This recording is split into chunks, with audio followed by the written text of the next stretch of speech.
প্রত্যেকদিন রাত্রে ঘুমানোর আগে অজু করে ঘুমাবেন। অজু করে ঘুমাবেন।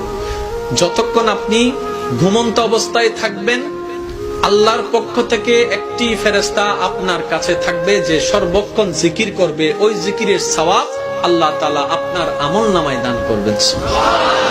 ওই অজু অবস্থায় যদি আপনি মৃত্যুবরণ করেন, রাতে অজু করে শুইলেন, শোয়ার পরে যদি মৃত্যুবরণ করেন ঘুমন্ত অবস্থায়, আপনার মৃত্যুটা শাহাদাতের মর্যাদা দান করে দিবেন।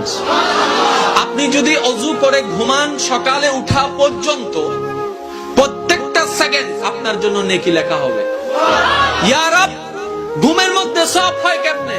রব বলে, তোদেরকে জান্নাতে দেওয়ার জন্য আমি কৌশল ব্যবহার করলাম, কৌশল ব্যবস্থা করলাম।